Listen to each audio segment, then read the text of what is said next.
আসসালামু আলাইকুম everyone, welcome back to my channel. Layer চিকেনটা অনেক বেশি শক্ত হয় দেখে আমরা অনেকেই এই চিকেনটা খেতে চাই না। আজ আমি আপনাদেরকে অনেক বেশি মজা করে এই চিকেনটা রান্না করে দেখাবো। এভাবে রান্না করলে যারা কখনো এই চিকেনটা খান না তারাও অনেক মজা করে এই লেয়ার চিকেনটা খাবেন। আশা করছি আজকের মজাদার এই চিকেন ভুনার রেসিপিটি আপনাদের ভালো লাগবে। চিকেন ভুনা রান্নার জন্য এখানে আমি 1 কেজি পরিমাণ লেয়ার বা কক মুরগির মাংসটা নিয়েছি। আমি এখানে স্কিন সহ মাংসটা নিয়েছি, আপনারা চাইলে স্কিনটা বাদ দিয়েও নিতে পারেন, তবে এটাতে অনেক বেশি চর্বি থাকে সেজন্য আমি স্কিনটা সহই নিয়েছি। মাংসটাকে আমি খুব ভালোভাবে ধুয়ে পানিটা ঝরিয়ে নিয়েছি। মাংসটা আজ আমি প্রেসার কুকারে রান্না করব, যেহেতু এটা অনেক বেশি শক্ত হয়। তবে আপনারা চাইলে পাতিলেও রান্না করতে পারেন, তবে এই ক্ষেত্রে সময়টা অনেক বেশি লাগে দেখে আমি আজকে প্রেসার কুকারেই আপনাদেরকে মাংসটা রান্না করে দেখাচ্ছি।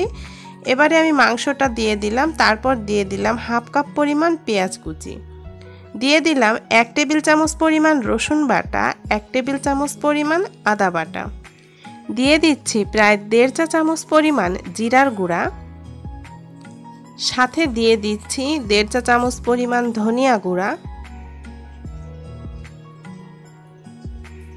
দিয়ে দিচ্ছি প্রায় 2 চা চামচ পরিমাণ লাল মরিচের গুঁড়া।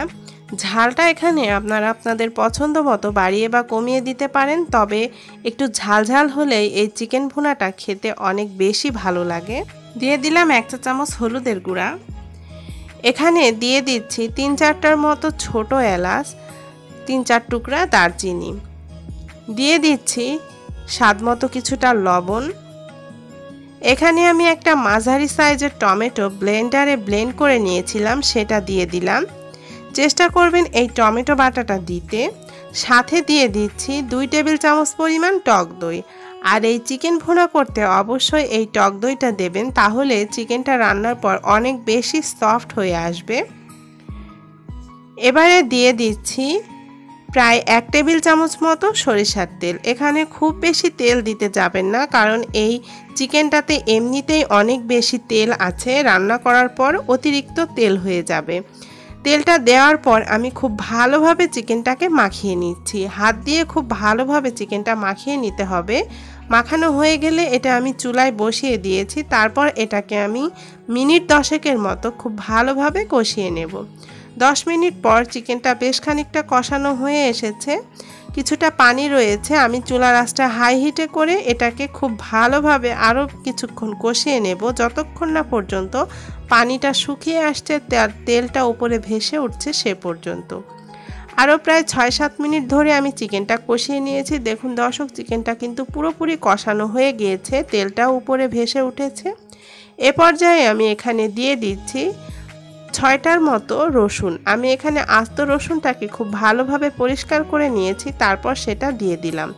চিকেনটা খুব ভালোভাবে কষানো হয়ে গিয়েছে, এবার আমি ঝোলের পানি দিয়ে দিচ্ছি।